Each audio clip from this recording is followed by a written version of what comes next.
Fala comigo, tudo bem? Eu sou o Felipe Gibran. Eu sou a Pamela Campos. E eu sou a Agnes Alencar. E esse é o RPCast, o podcast simples, mas revolucionário do Reino em Pessoa. Antes de começar aqui, quero já de cara agradecer você que está conosco, está acompanhando, que ouve, faz o download dos nossos episódios aí nas diversas plataformas que os nossos episódios estão. Muito obrigado. Obrigado por você que está mandando aí a sua história no saque aqui do nosso podcast. Muito obrigado para você que comenta, que compartilha, que ajuda esse podcast a seguir para aí continuar fazendo esse nosso trabalho, né? Pamela, mas que negócio é esse de saque? O formato do podcast mudou? Que cenário é esse? A Glória da Segunda Casa veio aí, a gente realizou o nosso sonho de fazer o SAC, Serviço de Atendimento ao Crente, o Fala Que Eu Te Escuto do Reino em Pessoa. Como é que funciona isso? Toda vez que a gente tiver um episódio de podcast, a gente vai anteceder qual vai ser o tema que a gente vai tratar. Vamos deixar lá o nosso post para você saber qual é o tema, e aí você envia pra gente no nosso e-mail, oreinoempessoa@gmail.com, a sua história. Você pode preservar a sua identidade ou não, e aqui no nosso podcast a gente vai contar essa sua história, tentar te ajudar, trazer uns comentários, dar uma risada junto. E é isso. Então já fica sabendo que cada episódio você tem a chance de aparecer aqui com a gente. E a nossa conversa de hoje é sobre mentira. Quem é o pai da mentira? Eita, cuidado, boquinha com que fala. Cuidado. Hoje nós vamos explorar a relação entre fé, cristianismo, fake news, e para isso nós convidamos uma pessoa muito especial, que é a Magali Cunha. Magali, se apresenta pra gente, dá um oi pros nossos telespectadores. Telespectadores. Oi, pessoal, prazer estar aqui com vocês, muito prazer, Felipe, Agnes, Pamela, voltando ao Reino em Pessoa, já estive no Reino em Pessoa, e é um prazer voltar aqui para conversar sobre esse tema tão importante. Eu sou uma pesquisadora na área de mídia, religião e política, e sou também jornalista, e como jornalista eu tenho atuado como editora-geral de um projeto que atua desde 2019 na checagem de conteúdo que circula em ambientes digitais religiosos, para a gente identificar o que é mentira, como é que o pai da mentira age nesses espaços, né? E aí a gente presta esse serviço de mostrar aquilo que é verdadeiro, o que é falso, mas a gente vai falar mais sobre isso. Você sabia que os cristãos são mais suscetíveis a acreditar em teorias da conspiração? E isso cientificamente comprovado. Um estudo americano comprovou que entre 5 defensores de teorias da conspiração, as mais absurdas, pelo menos um é sempre cristão. Quais foram, então, as teorias da conspiração que você acreditou quando você era criança, quando você era adolescente, quando você era jovem, ontem, talvez no ano passado, nas últimas eleições? Uma que eu adoro contar essa, era que se você tirasse o rótulo da Coca-Cola e virasse ele ao avesso, assim, ele formava assim, alô diabo. Tenta em casa, você vai ver. É com um pouco de esforço, que o D não combina muito. Tinha alguma sua, Pamela? Amiga, na verdade, eu tenho que admitir pra você que eu tenho várias, porque sim, sempre fui uma crente cagona, né? A base da minha fé era o cagaço, então eu vim de igreja evangélica de periferia, tinha muito rolê com cultura e demônio, né? E aí eu lembro de uma que me pegou demais, que era da Hello Kitty, velho. Nossa, que ela mano, não tinha boca! Não, que era um pacto com o demônio, que a mãe tinha uma filha, juro pra você. O quê? Eu me cagava de medo, você não tem noção. E o pior é que eu era fã de Hello Kitty, que eu achava muito fofo. E era na época que o McDonald's no McLanche Feliz estava dando Hello Kitty de presente. Eu nunca ia no McDonald's. A vez que eu fui, o brinde era da Hello Kitty. E eu ficava olhando pra ela de noite, desesperada, achando que o demônio ia sair dela em algum momento. Terrível. Gente, fala, Gibran. Não, é que eu ia falar o seguinte, essas histórias que elas estão falando mostram pra gente uma coisa, né? Fake news e igreja e campo religioso não é novidade, né? Não é novidade. Eu tô aqui fazendo o exercício de pensar nas minhas histórias, e eu que tenho uma certidão de nascimento há mais tempo que vocês, eu lembrei do disco ao contrário, né? Do disco tocado ao contrário. Essa é do meu tempo, as pessoas ficavam assim... tocava e estragava, porque naquele tempo era agulhinha, era o discão e a agulhinha, e as pessoas ficavam tocando curiosas para ouvir o diabo falando em certas músicas. E falava mesmo, porque não era pra ser tocado ao contrário. Não era pra ser. E estragava a agulha. E essa é a mais antiga. E tem uma que vem com a gente há muito tempo. O comunismo vai ocupar o Brasil, vai invadir o Brasil. Então, isso é antigo e há estudos, inclusive o Coletivo Berea publicou recente um texto da biblista Teresa Cavalcante, que ela mostra como no Novo Testamento o apóstolo Paulo já alertava, tem fake news aí nas igrejas, né? Naquele tempo. Então isso é coisa muito antiga e a gente tem que ficar de olho para não cair nessas armadilhas, né? Não, já aproveitando esse parêntese aqui, cortando na alta que a Magali já me deu a deixa, acho impressionante como que a gente vem de uma tradição de fé que começa inicialmente de uma maneira oral, né? A gente sabe que o Novo Testamento, antes de ser o Novo Testamento, era um grande telefone sem fio das comunidades que conviveram com Jesus de Nazaré. Fofoquinha. O que seria do evangelho se não fosse a fofoca? Amém. Glória a Deus. Aleluia, glória a Deus. Mas, falando sobre a nossa religião agora no sentido da instituição, né, do protestantismo, essa questão toda da fake news, ela também vem muito atrelada à própria história da imprensa. Magali tá aqui que não me deixa mentir, que é jornalista. E agora você vai ter uma viagem da história comigo, só pra você entender mais ou menos como é que a gente chegou nessas fake news. A gente sabe que a criação da imprensa vem ali muito em 1400 e pouquinho. Desculpa, gente, mas é que... Não sei se vocês sabem, mas agora, no nosso programa, nós temos um panorama histórico sempre com a nossa historiadora de plantão, que é a Pamela. E isso, nesse momento, me lembrou um desenho que eu assistia quando era criança, que era o Superbook, que você entrava dentro do livro. No caso, o livro era a Bíblia. Agora nós vamos entrar no livro que vai ser a Pamela. Meu Deus, não quero ninguém entrando na minha pessoa. Isso ficou horrível, gente. Era pra ser uma coisa family friendly. Tá bom, vamos recapitular. Então, aproveitando aí que a gente tem esse momento, eu queria dizer que não é só meu, porque eu revezo, porque minha amiga também é historiadora, ela adora tirar o corpinho fora. Mas, enfim, a criação da imprensa, ela vem muito atrelada à própria construção da Reforma Protestante. A gente vai ter ali o Gutenberg em 1400 e pouquinho, trazendo essa nova ferramenta que acelera a chegada da informação para as pessoas. Porém, a gente ainda está falando de um momento precário, porque boa parte dessa população medieval que está entrando ali na modernidade não sabia ler, não tinha acesso à leitura, né? E aí, quando a gente tem, finalmente, a Reforma Protestante, muito conhecida por Lutero, tem um episódio que é bem legal e que eu queria trazer para vocês, que é a Guerra dos Panfletos.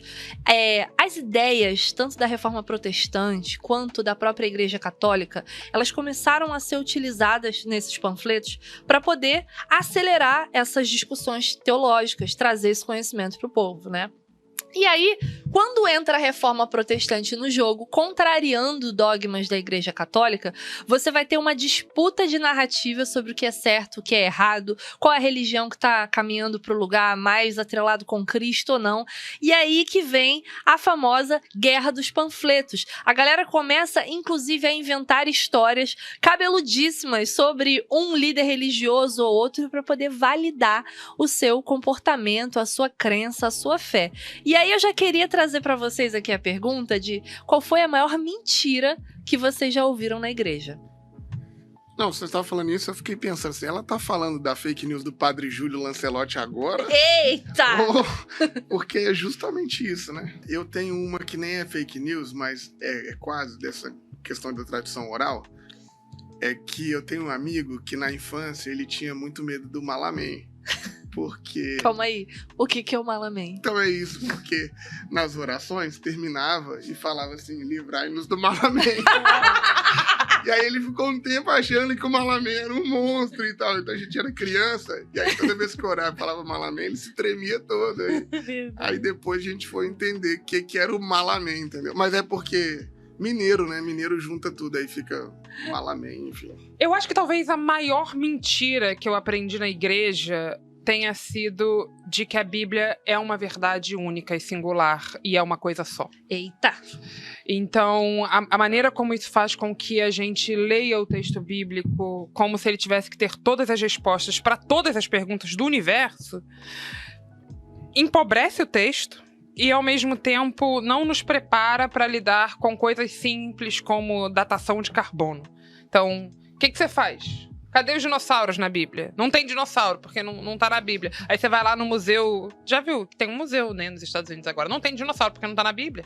É um museu de Gênesis. Esqueci agora o nome do museu. Tem até uma recriação da Arca de Noé. Eu vi, o Rodrigo Silva foi lá e visitou, né? Foi. Inclusive, né? Enfim.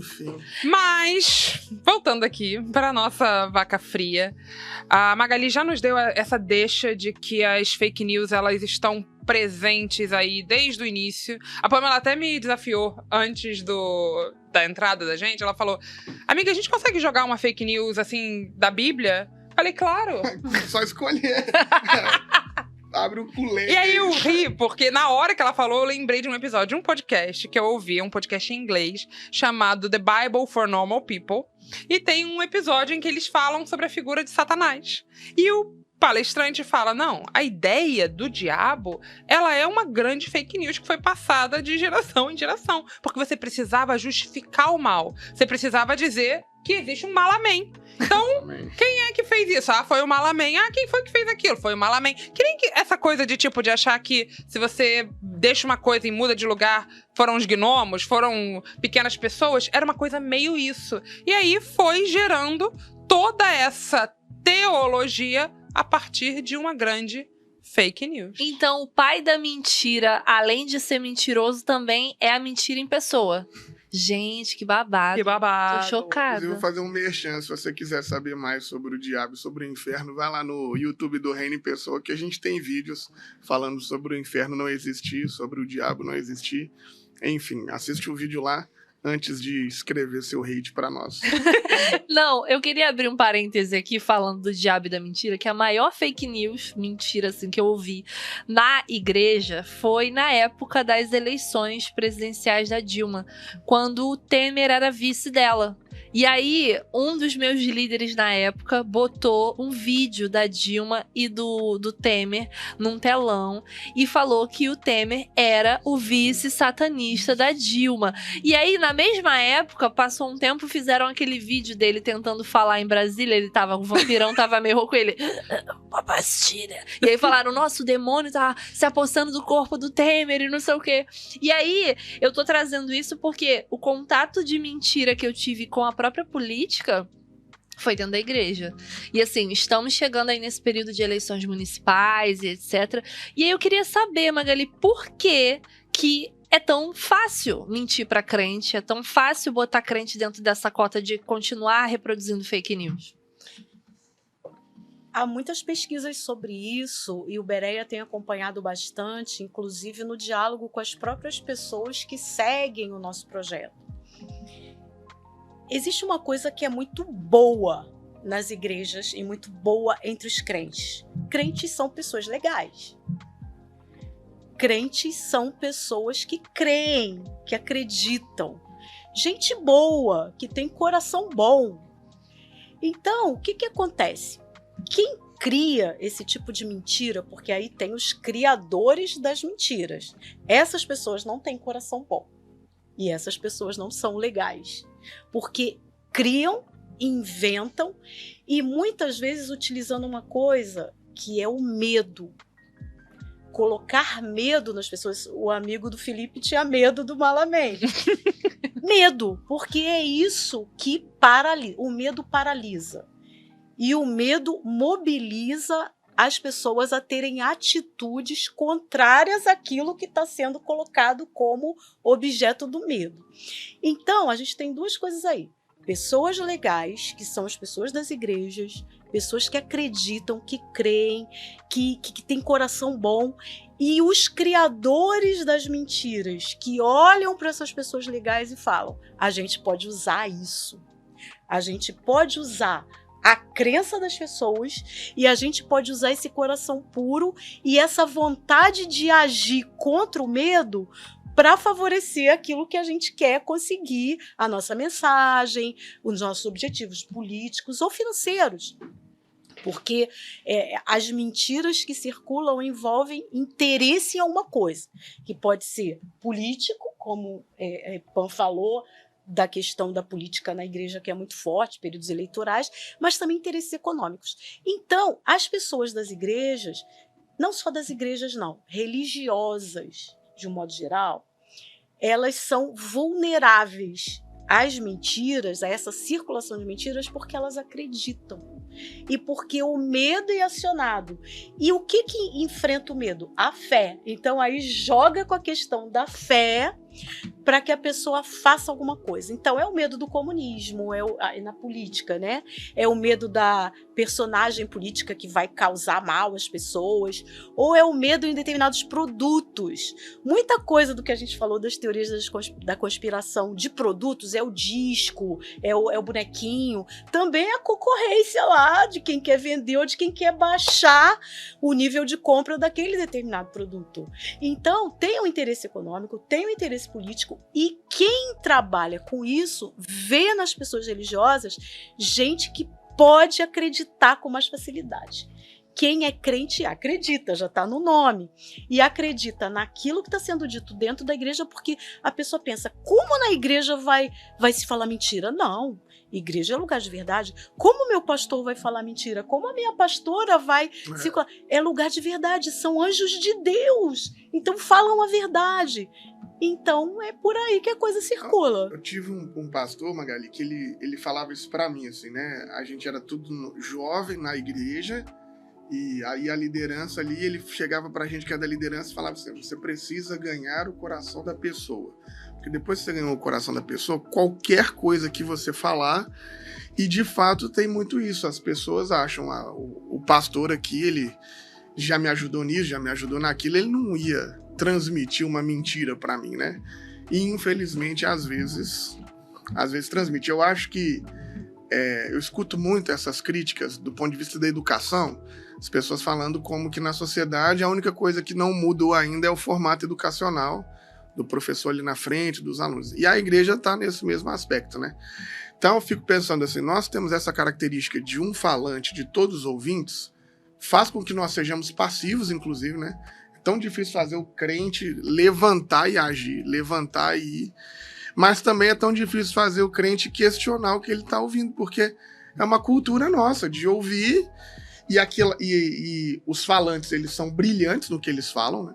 A gente pode criticar os caras do conteúdo em tudo, mas é muito difícil criticar a técnica, a fala, porque eles vão falando, mexendo nos nossos afetos. Assim, não sei nem se eu deveria, mas hoje não mais. Hoje ele tá tão histriônico e grita tanto que é até difícil. Mas antigamente era capaz de você ouvir Silas Malafaia, esses grandes aí, e você fala, caramba. Faz sentido. Faz sentido. Tem uma galera lá da academia que eles ficam mandando uns vídeos de motivação todo dia de manhã.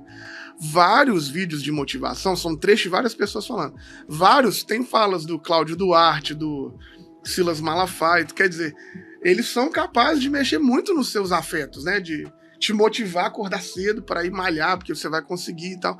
Então, assim, mexe nisso, né? Num afeto, te deixa sensível, e aí vem com uma informação que, enfim, fica difícil da gente desconstruir, né? O evangélico também, principalmente os evangélicos, além de serem alvos, eles são vistos como aqueles que mais propagam esses conteúdos. Por quê? Que além de tudo isso que a gente falou aqui, de mexer com a emoção, de afetar, de mexer com medo e com a fé, com a crença, evangélico se sente imbuído de uma missão. Eita. A missão de salvar o mundo. O crente missionário. Exatamente. Essa coisa da missão, que é uma coisa muito bonita, né? Você tem, ao se tornar crente, você tem o dever de levar adiante a mensagem do evangelho. A mensagem do evangelho. Mas aí acaba se tornando a missão de salvar o mundo, seja lá como for. Os fins justificam os meios. Sim. Então, as pessoas recebem esse conteúdo e acham assim, todo mundo tem que saber disso, porque as pessoas têm que ficar livres dessa história. Então, acaba se provocando uma espécie de missionário da mentira. Sim. Nossa Alguns estudos chamam de traficante da mentira, porque a gente não está falando só de pessoas religiosas, Sim, isso é claro. geral. Então é o tráfico. E aí a gente pode transformar isso para o mundo religioso de missão da mentira, missionário da mentira, porque vai espalhando aquilo com objetivo. E a pessoa está fazendo isso de bom coração, tá, gente? É de bom. Não é maldade. Sim. tem a maldade de quem criou e de quem sabe o que está fazendo. Agora, na maioria das vezes, as pessoas estão fazendo isso achando que estão fazendo bem. Todo mundo precisa saber disso. Isso é um Para absurdo, se eu livrar preciso do tal contar. candidato, ou para não comprar mais o tal produto, e acham que estão fazendo bem. E aí que é a armadilha. Eu tô lendo um livro chamado Internet to the People, de um autor chamado Ben Turnoff. Não sei se eu falei certo, tá, gente? Mas Agnes é muito chique, né? Meu Jesus amado. Amado, Desculpa. eu não ando com gente fraca, né? Dá licença. Não tô tendo tempo de ler nem meus posts de Instagram. Chat GPT tá fazendo tudo pra mim. Olha isso, gente. Ai, Deus. gente. Então, esse livro bom para as pessoas, né? Confiando aí no chat GPT. Mas ele traz uma história, né, de como a internet foi criada. É uma curiosidade minha, né, dos usos da tecnologia. Então, espero que a minha orientadora não esteja vendo isso e não saiba que eu tô lendo isso ao invés de estar lendo outras coisas para minha tese. Mas ele comenta de como a internet ela foi criada como uma arma de guerra. E que esquecer esse processo de criação, esse processo histórico dela ter sido colocada como uma arma de guerra, acaba nos enfraquecendo na maneira como nós nos relacionamos com essa ferramenta. E aí eu fiquei pensando se nesse tempo em que a gente está, em que a gente assiste a fake news ser usada também como uma arma, como é que essa internet não facilita essa grande onda de missionários da mentira para agir nesse sentido, e como, por vezes, olhar esse espaço, essa internet, como um lugar neutro, como um lugar, não, a internet ela é o que você faz dela, como se ela não tivesse também algoritmos em movimento, como se ela não tivesse também direcionamentos. E eu acho que uma das, assim, da nossa história recente, alguns dos eventos mais emblemáticos disso talvez tenha sido as grandes viradas em momentos eleitorais, como foi o Brexit no Reino Unido, a eleição do Donald Trump nos Estados Unidos e as nossas últimas eleições aqui. E aí, nesse sentido, eu fico imaginando como é importante o trabalho do Coletivo Bereia de fazer o fact-checking. E eu queria que você contasse pra gente, não só um pouquinho, sobre como é esse trabalho, os critérios que vocês têm, como isso funciona, o que significa dizer que um conteúdo é enganoso ou é inconclusivo, incompleto? Inconclusivo e impreciso. Impreciso, inconclusivo. E conta para esses crentes que talvez não tenham lido o texto bíblico com profundidade, da onde vem a palavra Bereia. Tá, vamos lá então. Primeiro, uma fala rápida sobre o que a Agnes falou da internet. É fato, arma de guerra. Acontece que ela chegou pra gente. Então, a gente tem um objetivo, que não é demonizar, mas entender isso que a Agnes falou, o que é esse instrumento que a gente tem, já que ele existe e já que ele está aí na nossa mão, nesse aparelhinho que a gente usa aqui e todo dia faz parte da nossa vida, como é que a gente humaniza esse espaço? Perfeito. Como é que a gente evangeliza esse espaço, né? Usando a linguagem do público da igreja, que tem essa missão boa, né? Do coração bom, que a gente falou aqui. Então, esse é o primeiro ponto importante. E o Bereia nasce nessa perspectiva. Temos a internet, temos o espaço em circulação de mentira, então como é que a gente pode usar esse mesmo espaço para enfrentar essa mentira, né? Para transformar essa realidade? Já existem muitos projetos de fact-checking, né, gente? Vocês devem conhecer vários. Lupa, E-Farsas, tem um monte, né? Fato ou Fake. Só que, na época que a gente criou o projeto em 2019, a gente viu que religião estava ali em uma ou outra coisa, mas nenhum desses projetos entendia a religião, entendia como a mentira circula na religião e teria linguagem para comunicar isso com as pessoas, especialmente das igrejas. Então, nós criamos o Coletivo Bereia com essa intenção de checar exclusivamente aquilo que é de religião, não só das igrejas, mas conteúdo que circula em torno de religião e que circula em ambientes digitais religiosos, fundamentalmente das igrejas, né? Então, os sites gospel, os perfis de pessoas que influenciam bastante, pastores, pastoras, lideranças, cantores gospel e lideranças das igrejas. E aí a gente começou a monitorar e criamos uma metodologia própria relacionada àquilo que a gente estudou das metodologias dos outros projetos. Então, como é que a gente faz? A gente tem um radar para identificar a suspeita, né? Então, esse conteúdo, ele é suspeito. Por quê? Alguns conteúdos são suspeitos. Geralmente, títulos chamativos, genéricos e acusativos. Esses aí já estão no nosso radar. Acusou alguém, acusou um produto, acusou ou desqualificou uma determinada coisa. Esse é o nosso radar.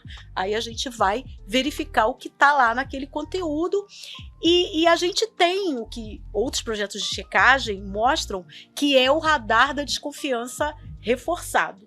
Alguma coisa sem dados específicos, sem pesquisa, sem data, muitas vezes sem data, algumas coisas sem fonte que circulam. Então, veio da onde isso, né? Então, já é um sinal de que aquilo deve ser verificado. Então, passamos a um processo de estudo com pesquisa sobre aquilo que está sendo aquele assunto. A partir da pesquisa, a gente classifica se o que está sendo veiculado. Aí tem o que a Agnes já adiantou, aquelas categorias, se é verdadeiro, se é falso. Ou é muito fácil identificar verdadeiro e falso. Os outros não. As outras categorias já são mais complicadas e exigem mais da nossa pesquisa. Aí a gente vai a especialistas, a gente vai mais profundamente em documentos, porque é aquilo que a gente chama de enganoso. Uhum. E é o que mais circula, tá? Uhum. Porque o falso é o 100% inventado. Inventa uma coisa que não tá pendurada em lugar nenhum. Uma madeira de piroca. Não tem nem como pesquisar, porque não existe. O falso não existe. Então ele é mais fácil de identificar aquilo que é falso, porque ele é criado, inventado. Agora, o enganoso, ele é a pegadinha. Tem alguma coisa ali que... Tem uma verdade ali. Entendi. Existe alguma coisa que as pessoas vão, quem cria esse conteúdo, manipular. Uhum. Pega-se. A Pan já deu um exemplo aqui. O Temer falou com a garganta ruim. Aquilo é um fato. Esse vídeo é Existiu. É uma realidade. Uhum. Ele tava rouco com a Tá garganta gravado, ruim. né? Tá lá. Mas pega-se aquilo para dizer que é uma ação demoníaca e que ele estava falando com a voz do diabo. Gente, a voz do diabo... Qual é a voz do diabo? É que aí criou-se o imaginário. Aí tem os imaginários que são acionados. Mas assim, nesse aspecto, eu meio que concordo, né? A voz do diabo deve existir, deve ser tipo a do Temer.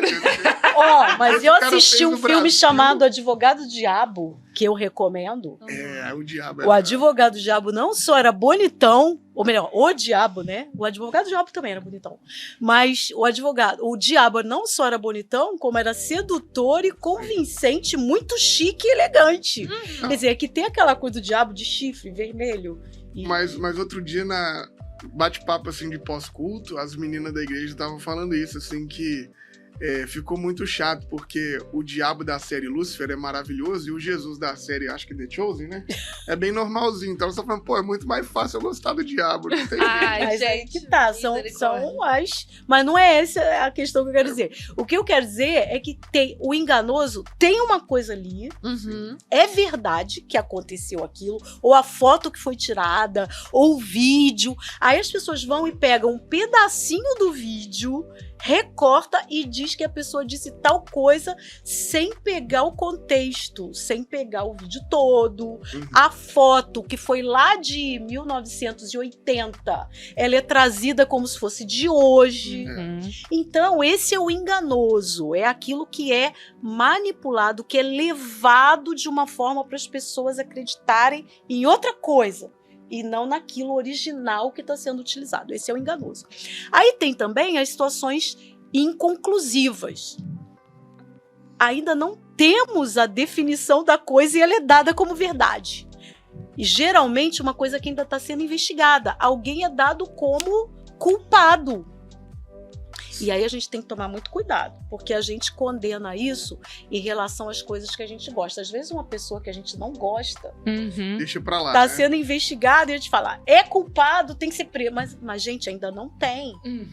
A justiça passa por um inquérito, por uma investigação, por um julgamento. Só quando a pessoa é decretada culpada, ou situações como um caso de uma enchente, já se fala, a culpa da enchente é dos moradores. Aí já se dá como isso. Não, pera lá. Vamos ver o local, o que é. Então isso é inconclusivo, quando tem ainda uma pesquisa em curso e já se dá. E o impreciso, que existe um fato, mas a gente não tem dados suficientes para determinar que essa coisa é o que estão dizendo sobre ela. É o impreciso. Eu queria fazer uma pergunta pra você, porque assim, tô aqui em Polvorosa, vocês devem ter visto que eu tô analisando aqui umas coisas, porque entrou uma variante em toda a nossa conceitualização de verdade, a inteligência artificial. E aí eu fico pensando, tipo, no caso agora que aconteceu esses dias atrás de uma acusação do padre Júlio Lancelotti associado a... Não vou falar aqui, porque não cai, né? Enfim... violência sexual com menores de idade, etc. E aí, você vai ver o vídeo, pra quem não conhece, é nítido que parece que é ele. E aí, na verdade, é uma coisa de um deepfake, um negócio complicado. Como é que tá pra você, que é uma pessoa que analisa isso, trabalhar em cima dessas questões? Porque até modular a voz da pessoa a gente pode. Só uma coisa, um parênteses. Sabe o que eu acho, assim? Por muito tempo, e eu acho que isso é uma arrogância do campo democrático, do campo da esquerda, é sempre achar que essa galera da ultradireita, que esses caras são burros, que são ignorantes e tal. E o que eu acho, assim, a arquitetura desses caras para fazer isso que você tá falando, né, de mudar a foto e tal, mas não só sobre isso, tipo, o recorte do vídeo, o tipo do vídeo, o ângulo, faz você entender tudo. E, quer queira ou quer não, por várias denúncias que a gente já teve com relação aos padres das igrejas católicas com esse tipo de ação, é isso que ela tá falando, né? É uma situação ali que aciona um monte de memória, e que né? fica tão fácil pra pessoa pensar, porque, tipo assim, em algum lugar na memória das pessoas, tipo, não, padre... É isso, entende? Então, na minha cabeça... é muito inteligente ou muito à toa, não sei qual que é a perspectiva, porque o ócio te dá a possibilidade de criar, então como a maioria é tudo herdeiro, eles têm tempo. Porque para fazer um negócio desse, cara, você precisa de ter muita inteligência mesmo para fazer. E nós ficamos lidando, não, a outra direita é burra, é ignorante, não sei o quê. E aí nós vamos tomando pancada na internet o dia inteiro, sem conseguir nem disputar o que, lógico, o algoritmo é tudo da direita mesmo, né? O dono das redes é tudo.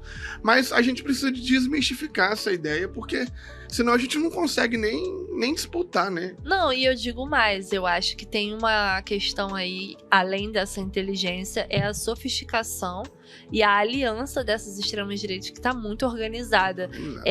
Magali deve conhecer a Sônia Correia? Correia. Sônia Correia, né, que é especialista nesse assunto, ela trocou uma ideia com a gente e mostrou o quanto que essa galera toda tá em comunicação, né?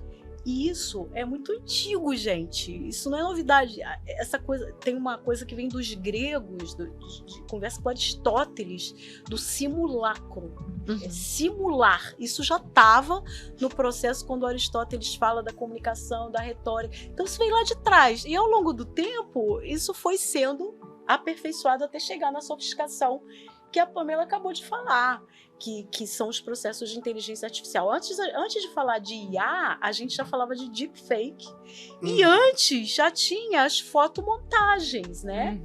Fotomontagem, que era uma coisa que se fazia ainda nem no digital. Que você cortava, gravação, né? Nem no digital. O cara pegava lá a foto que ia mergulhar no líquido e tal, e fazia a montagem e saía lá a foto.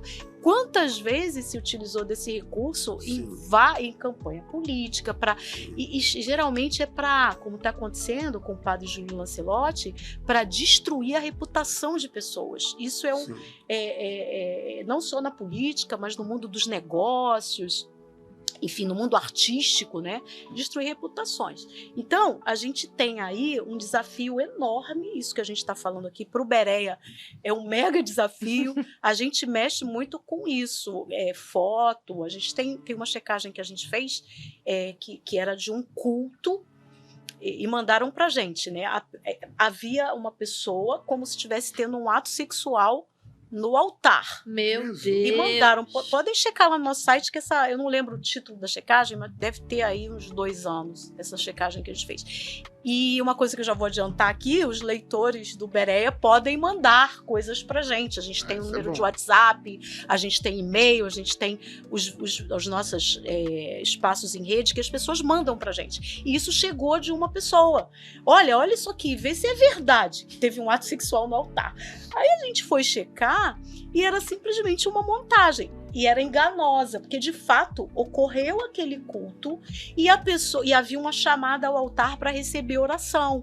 E a forma como a pessoa se colocou no altar, uma mulher perto do pastor, foi feito um jeito, uma montagem de juntar o pastor com essa mulher de uma forma que parecia um ato sexual. E aí eu te pergunto, Magali, a gente já tem tecnologia para dizer isso é deepfake, isso é inteligência artificial, isso é chat GPT, ou a gente ainda precisa do olhar humano? Ainda precisa do olhar humano, está em desenvolvimento.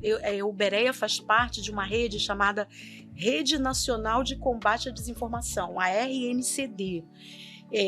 Então há todo um processo de discussão na RNCD com estudos e do que a gente faz com isso, né? Uhum. Há muita gente preocupada com isso. Então a gente está aprendendo ainda do que pode ser feito. Agora, uma coisa que a gente pode fazer já com todo mundo que está participando aqui, ouvindo a gente, assistindo a gente, é desenvolver a atitude e capacidade de desconfiança. Porque uma outra característica das pessoas de igreja é a ingenuidade. E eu falo isso com muito respeito. Eu não estou desqualificando as pessoas da igreja dizendo eu sou esperta e as outras pessoas são ingênuas. Isso não é verdade, por favor. Mas é uma característica, essa coisa de crer e acreditar em tudo, especialmente o que circula na igreja, por confiar. De coração aberto, né? Isso é uma coisa positiva das comunidades da igreja. A gente confia. A gente confia. E aí a gente tem vergonha de desconfiar, ou medo, ou culpa. E parece que se a gente desconfiar, a gente está desqualificando o outro e não a informação. Exatamente. Então, é preciso desenvolver a desconfiança, mas não a desconfiança gratuita, Sim. mas a desconfiança daqueles elementos que, pera lá, acionar o radar, pera lá, isso aí não tá legal. Isso é útil pra tudo na vida, até pra não cair no golpe do Pix, até pra não cair Tudo. catfishing aí. Mas isso é tão difícil que eu lembro que quando eu cheguei na faculdade, eu ia ler as coisas, né, e pegava tudo os textos que dava, como eu estava acostumado a ler só a Bíblia, eu lia, e a cada texto que eu lia, aquilo era a verdade pra mim. Aí eu li um outro texto no outro dia que era o contrário e era verdade. Eu custei para entender que eu não preciso de ler todos os textos como se eles fossem verdade, porque a Bíblia na igreja me ensinou o tempo todo. Então, cada semana eu acreditava numa coisa na faculdade. Não que hoje eu seja diferente disso, mas cada semana eu acreditava numa coisa por conta da experiência da leitura da Bíblia. Por isso que quem é crente tem que se agarrar mesmo à Bíblia. Claro. Porque ela ensina posturas e procedimentos. Especialmente no Novo Testamento, nós temos a indicação da gente não desprezar as coisas, da gente experimentar e reter o que é bom. Que é bom, exatamente. Então, como é que a gente vai reter o que é bom se a gente desconhece as outras experiências e processos, né? E também a indicação da gente não se conformar com este mundo, né? Não se conformar com aquilo que está diante de nós. Então, não se conformar e reter o que é bom é um procedimento que a gente precisa ter de não se conformar com a primeira coisa que a gente recebe. Sim. Recebeu? Vamos ver se é isso mesmo? Vamos ver se alguém mais falou sobre isso? Quem mais está falando sobre isso? É interessante, a gente está fazendo uma checagem agora, né? A gente vai voltar segunda-feira de uma parada que a gente teve que dar para respirar, vem ano eleitoral por aí, a gente sabe que vai trabalhar mais. Nossa. E a gente está preparando. Mas tem uma lá que a gente está se preparando, e a gente viu, olha, só um veículo falou sobre isso. Se só um falou sobre isso, ninguém mais falou sobre esse assunto, alguma coisa tem aí. Claro, né? Com certeza. Porque quando um fala e a coisa é bombástica mesmo, os outros veículos depois vão até dizer, segundo o jornal tal falou, a revista tal falou, o site tal falou, e vão trabalhar em cima e vão buscar mais coisas. Mas se só fica ali e ninguém mais falou, aí tem, né? Então... Não, tem uma... E o contrário, assim, também. Eu me lembro... Porque é isso, a gente vai usando as fake news e depois não tem noção se você abre a jaula, solta o monstro e não sabe depois onde esse trem para. Eu, lá em Minas, eu me lembro muito de uma coisa que me marcou quando eu era mais jovem, que foi uma notícia do maior jornal lá de Minas, que eu não vou falar o nome dele, porque é da família dos Neves, eu não gosto muito desse povo, mas que era o Itamar Franco, a foto da manchete do jornal. Era o Itamar Franco, uma foto de baixo, assim, ele em cima do palanque, com uma mulher ao lado dele, a mulher sem calcinha, aí a foto foi... Essa foto é clássica. E aí você fica, tipo assim, tinha uma fake ou sei lá se não, né, mas um comentário popular que o Itamar era gay. Aí os caras construíram uma mulher sem calcinha do lado dele para desmistificar a ideia do cara ser gay. Então, quer dizer, isso era uma coisa que... Aí a gente vai falando hoje de fake news, que não tem limite, mamadeira de piroca e tal, mas quando a gente vai parar para pensar, essa é uma estratégia política, assim, tão antiga, né? Tipo, o Tancredo Neves no hospital falando que tá bem, no outro dia o cara... Enfim, então eu acho que nós precisamos de ter um mínimo de compromisso ético nessa nossa maneira de fazer política também, porque eu me lembro de 2014, o que fizeram, e aí eu vou dizer nome, né? O que o PT fez com a Marina em 2014 é desumano. Aí vem falar de fake news agora 2018, 2022, e gente, nada contra o PT, também é difícil estar a favor, mas nada contra, mas sou de esquerda, votei no Lula, você que é petista aí não fica triste, não. As críticas, elas são importantes. Porque hoje a gente fala sobre essas fake news e tal, da ultradireita, mas eu não consigo não entender que isso já foi uma estratégia política, inclusive da esquerda. E a gente precisa de pensar com ética sobre como fazer isso, né? O Bereia já checou material de grupos progressistas e de esquerda. É claro que o número maior vem da direita e da extrema-direita, e isso está lá no nosso site, e há estudos comprovando que as pessoas que têm uma identidade conservadora são mais afeitas à mentira. Isso tem pesquisa no campo da psicologia, não é nem pesquisa na área só de humanas, não, pesquisa na área da saúde, psicologia e medicina, pesquisando que pessoas com identidade mais conservadora tem mais afeição pela mentira. O que não descarta o que o Felipe está falando, e o Bereia já checou. São poucas checagens, porque é o que eu acabei de dizer. Mas quando a gente faz, a gente recebe muita crítica. E pedindo para tirar do ar. Nossa. Mas não pode. E a gente não pode fazer isso pelo nosso compromisso, não. Lógico. A gente tem que mostrar que existe uma afeição maior em determinada vertente, mas isso é uma coisa humana. Claro. Aí é humano, né? E que pessoas de vertente progressista, de esquerda, também tendem a usar desse recurso, estratégia, para convencer, porque tudo isso é para convencer para alguma coisa.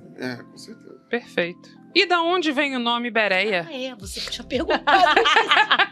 Então, isso é importantíssimo, porque nós criamos o projeto em 2019. É um projeto que vem da universidade. A Universidade Federal do Rio de Janeiro tinha um projeto de pesquisa sobre circulação de fake news no WhatsApp. Isso já antes de 2018, que a nossa marca é eleições de 2018, né? A nossa marca é Brexit, Trump, a Agnes já falou sobre isso em 2018, mas antes já havia uma pesquisa sobre circulação do WhatsApp, e eu estava lá nessa pesquisa, e o professor Alexandre Brasil, sociólogo, né? Era o coordenador do projeto, e aí a gente ficou tão atônito com o nível da circulação do conteúdo, como a gente via aquilo que nós discutimos, temos que fazer alguma coisa. E dali surgiu o projeto Coletivo Bereia. E por que Bereia, né? Quando a gente discutiu o nome, pensamos, bom, se a gente quer atingir as pessoas das igrejas, tem que ser um nome que as pessoas identifiquem. Então, o que na Bíblia fala sobre mentira e verdade? Já falamos bastante coisa aqui, mas vamos trazer uma coisa positiva, né? Positiva. E aí vimos que lá em Atos, capítulo 17, tem a história dos bereanos, que era a cidade grega de Bereia, e Paulo e seus companheiros chegam para pregar lá. E as pessoas, principalmente judeus de Bereia, se identificam, mas antes de dizerem eu aceito a sua pregação, eles foram conferir, checar nas escrituras se aquelas referências que eles traziam da fé judaica eram verdadeiras, né? E aí não só checaram e conferiram, viram que era verdade, como o texto de Atos exalta a atitude dos bereanos. Então nós vimos que isso é um elemento positivo para trazer como um paralelo aí para o nosso trabalho e para a gente usar como exemplo a ser seguido, né, pelos cristãos. Maravilhoso. Olha, uma fake news que eu queria desmistificar é que não é caro para você se formar, não é caro para você estudar. Você pode entrar no site agora da Faculdade Unida, tem um monte de curso lá de graduação, pós-graduação, mestrado, doutorado, e tá acessível. Preços bons, dá para fazer muitos deles online, preço que cabe no seu bolso. E mesmo assim, a Faculdade Unida é tão fantástica que ela tem bolsa para um monte de gente. Tem bolsa para mulher, tem bolsa para mulher preta, enfim. Então, não tem mais motivo de você não estudar, de você não ter uma formação. A Faculdade Unida lá de Vitória ajuda muito nisso. Então, sai dessa fake news que estudar é caro, que você não dá conta, que você não consegue, que você não tem dinheiro para fazer, porque a Faculdade Unida tá como uma mãe, ajudando a qualquer uma a ter a sua formação em dia aí. No detalhe de que ninguém lá mente no currículo. Isso ajuda muito. Tem outro detalhe que tem fake news aí nessa parada, que é dizer que fazer faculdade de teologia tira fé. Isso é uma grande fake news que circula. Isso é antigo no Brasil, desde o início do século XX. Sim. E isso é uma grande fake news. Uma grande fake news. Com certeza. E falando sobre fake news e teologia, a gente vai abrir esse momento de ajuda para essa galera que nos acompanha por gostar de tudo isso que a gente está falando. Chegou a hora do SAC, Serviço de Atendimento ao Crente, a hora do Fala Que Eu Te Escuto. Você também pode participar mandando a sua história para nós através do e-mail oreimpessoa@gmail.com.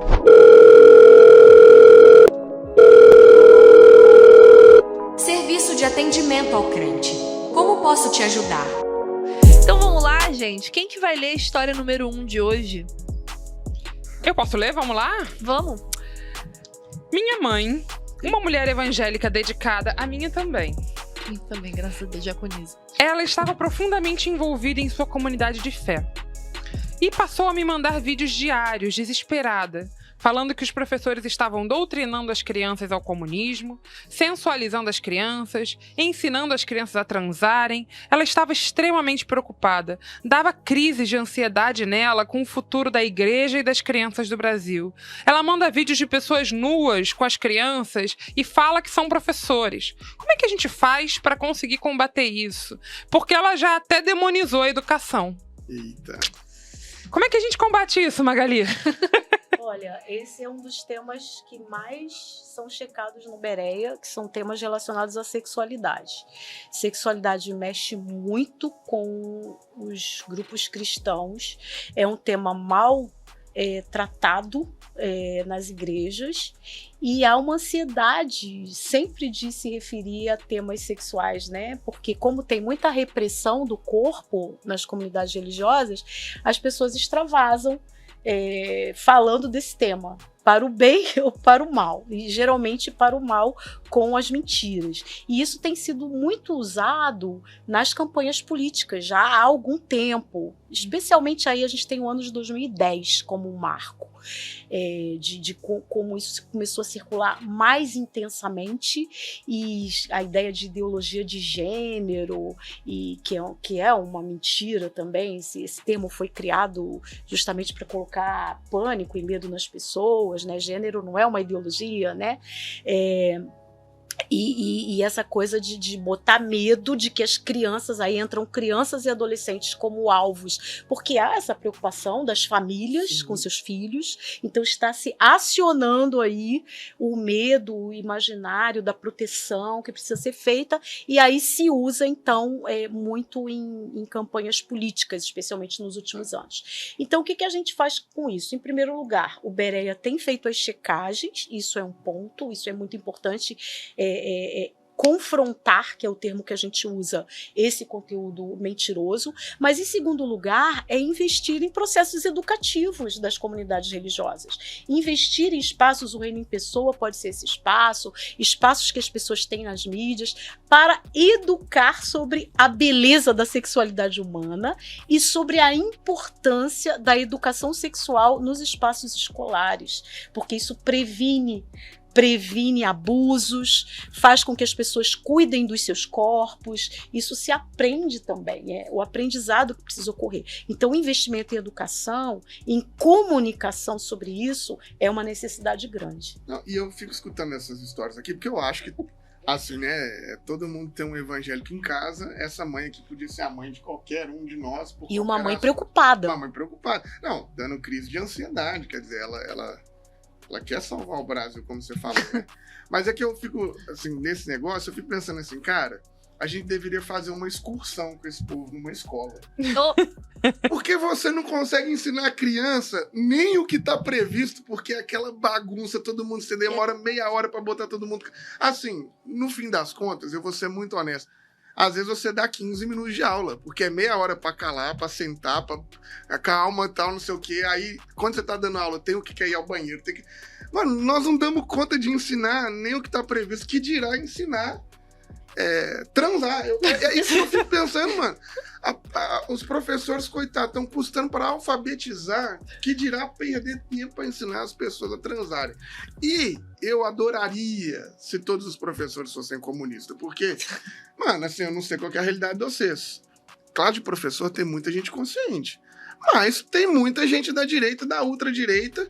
Inclusive, eu trabalhei em várias escolas que os professores denunciavam a gente por estar ensinando o que estava previsto no quadro programático. Então, teve uma escola que eu trabalhei que o professor foi denunciado porque ele falou sobre ditadura e não poderia falar que no Brasil teve ditadura, os professores fazendo isso. Então, assim, eu acho que também tem essa ilusão de que todo professor é consciente. Porque... Não, cara, eu vou só abrindo um parêntese aqui, eu quero falar muito nesse lugar de quem já foi professor. Eu sou professora de história, né? E eu vivi no período das eleições dando aula de história, né? Envelheceu 50 anos meu aí. Filho, pelo amor de Deus, quando eu fiz meu vídeo que eu falei que eu não sabia a minha idade, se era 28 ou era 29, era por causa disso. Assim, sou filha de professora alfabetizadora, né? E aí, na época que veio aquela fake news da mamadeira de piroca, a vida da minha mãe foi um inferno, porque uma coisa que é muito, assim, notável, os pais que passam esse tipo de notícia pra frente são os mesmos pais que não acompanham a agenda escolar de seus filhos. Sim. Assim, não vai em nenhuma reunião, não sabe nem o que tá acontecendo, não acompanha o material dos filhos. E aí tá falando de um negócio que ele não tá nem dentro da escola pra ver. Uhum. E assim, uma coisa que é muito nítida, que foi muito que a Magali falou sobre prevenção, né, de violência sexual.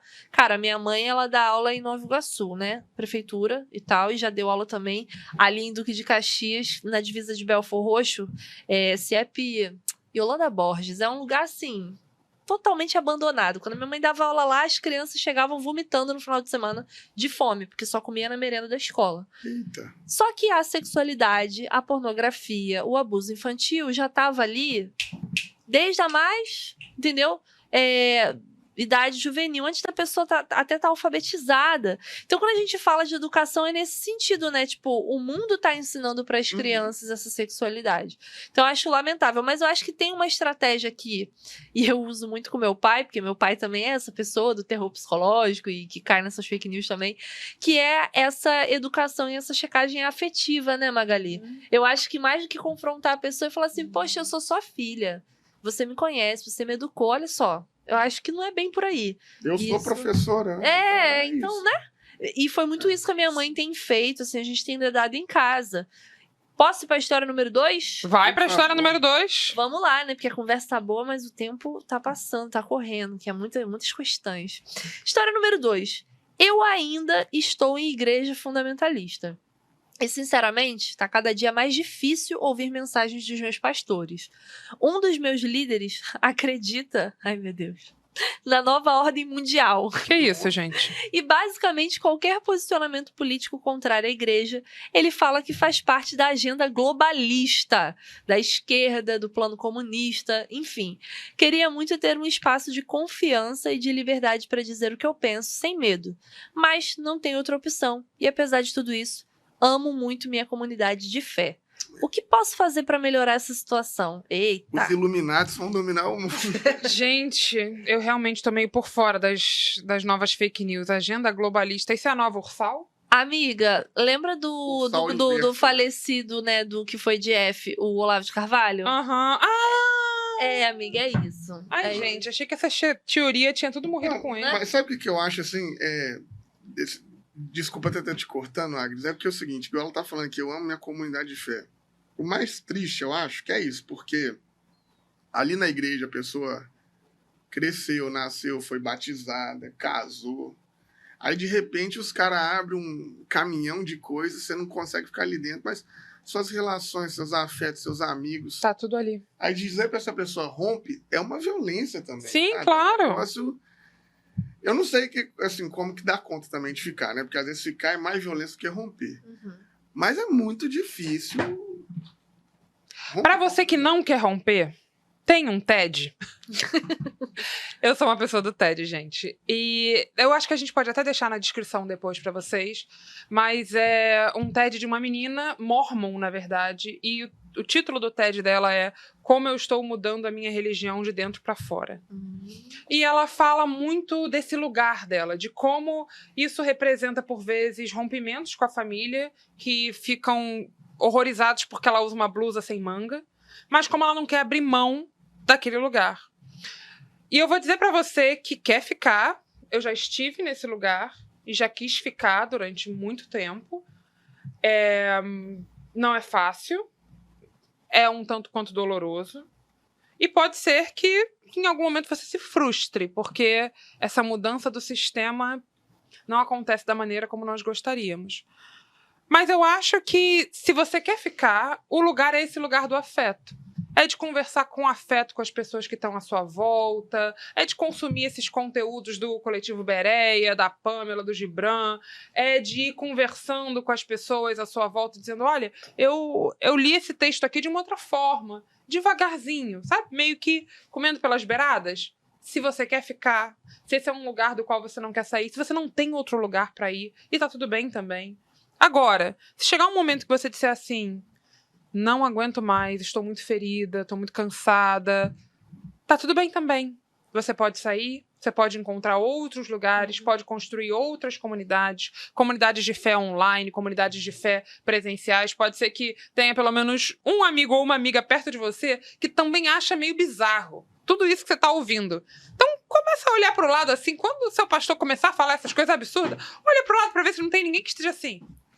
Será? Se tiver pelo menos uma perguntinha de um será, já tem aí um caminho de conversa, né? Não, e eu acho fantástico o que você está falando, porque você precisa de cuidar da sua saúde mental nesse sentido. Porque, às vezes, romper te promove esse problema, uma angústia, mas às vezes ficar. Então, é importante, porque o nível e o número de adoecimento de gente dentro e fora da igreja, mas estão marcados pela religião de alguma maneira, é altíssimo, né? Então, a gente precisa de pensar nisso. A gente já teve, agora parou um pouco, de repente o nosso conteúdo mudou, mas teve uma época que o direct do Reino em Pessoa era só as pessoas falando de como elas estavam sofrendo violência. E aí, nesse espaço, você precisa de cuidar de si, porque às vezes a luta ela vai exigir um afastamento, né? Mas eu também acho, corroborando com o que a Agnes está falando, que se você der conta, é preciso luta, ocupar esses espaços, é preciso... Eu sempre penso assim, para mim, eu nunca sairia da igreja conservadora, fundamentalista. Eu ficaria lá até o último dia, no caso, até o dia que eu fui saído. Porque eu queria, de todo jeito, não, vocês vão ter que... Olha, não é comunidade, não é Jesus, não é diversidade, então, eu sou uma pessoa diferente aí, mas lida comigo. Aí o dia que me saíram, aí não teve jeito, mas se tem saúde mental, acho que tem que aguentar, tem que lutar, tem que gritar, tem que dizer outras vozes, até que uma hora eles te colocam na cruz, né? Aí... Esse serve de consolo. Do ponto de vista da comunicação, as pessoas da igreja não gostam desses discursos. Nova ordem mundial, marxismo cultural, globalismo. As pessoas não gostam, porque as pessoas não vão à igreja para ouvir esse tipo de coisa. Então, o pastor, a pastora que usa desse discurso, tem alguém aqui nos ouvindo que fala sobre isso, saiba que as pessoas não vão assimilar, elas não querem isso, elas não gostam disso. O povo quer falar de Jesus, gente. Ela pode até dizer assim, bacana isso que foi falado, mas entra por aqui e sai por aqui, porque não é o que a pessoa vai à igreja buscar. A pessoa não vai lá para fazer política na igreja. E nem política de esquerda também não. Você pode... Aí é a grande confusão que se tem de acusar pessoas de comunista. Porque hoje, comunismo, igual o Felipe contou lá dos professores, comunismo se tornou sinônimo de fazer o bem, de você pregar a solidariedade, de você denunciar injustiças. Então, vamos ter cuidado com essas coisas e vamos lembrar que as pessoas... Por que as pessoas procuram uma comunidade de fé? Sim. Então, para a pessoa aí que falou dessa frustração, se serve de consolo, o pessoal não está assimilando esse tipo de discurso na comunidade não, tá? Pode incomodar, mas entra por aqui e sai por aqui. E o que você está falando é tão fantástico que eu digo isso com frequência. As pessoas me perguntam se eu sou comunista, se eu sou marxista. Eu digo, eu não preciso nem do comunismo, nem do marxismo, do que a gente tem a Bíblia, a gente tem a fé cristã. Então, eu acho que nós precisamos de entender que fazer o bem às pessoas, lutar pela vida plena, não é proposta da esquerda, é proposta de Jesus de Nazaré. Então eu falo muito isso, assim, o Karl Marx, perto da Revolução de Jesus, é uma criança, é um menino. Perto do que Jesus propôs, nem revolucionário o Karl Marx seria, porque a Revolução de Jesus é extrema, ela destrói, ela subverte toda a sociedade, toda a ordem.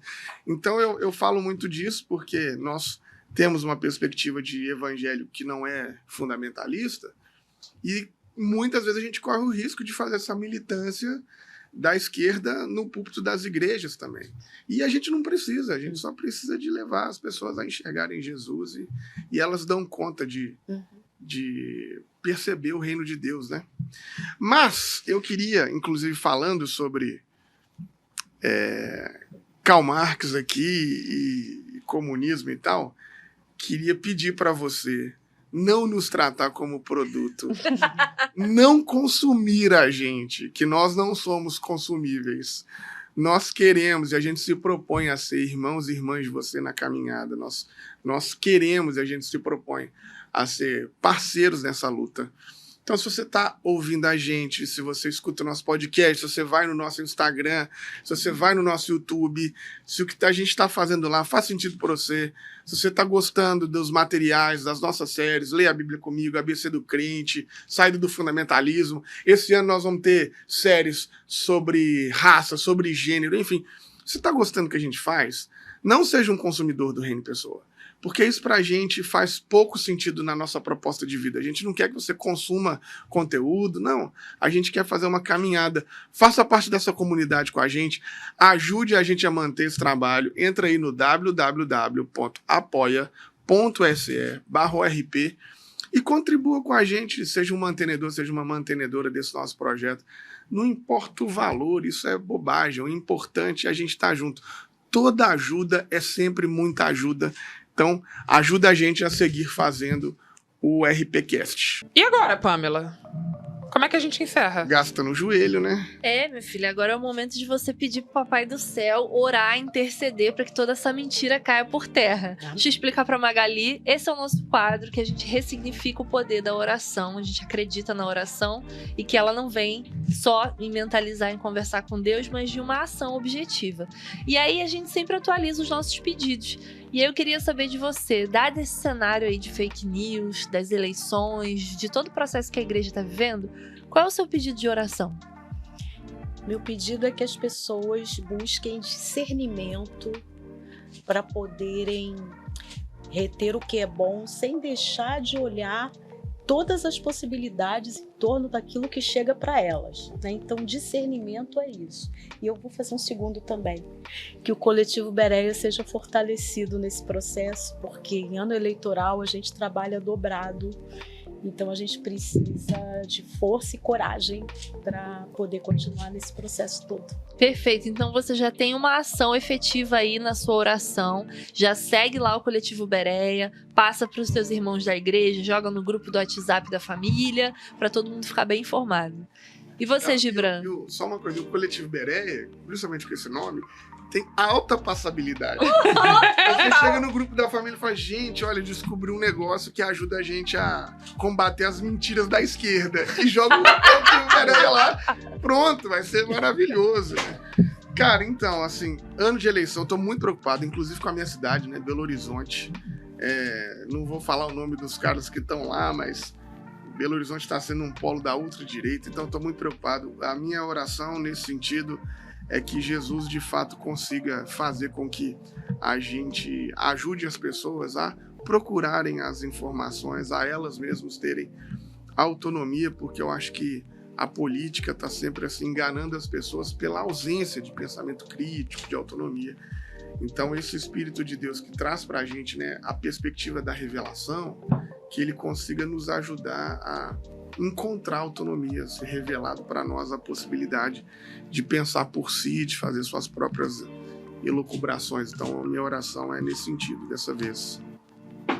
Minha oração é por pessoas como as do Coletivo Bereia, que são guardiões das verdades, gosto de colocar verdade no plural, e também convidar vocês a pensar, será que eu não posso também ajudar a ser um guardião dessa verdade?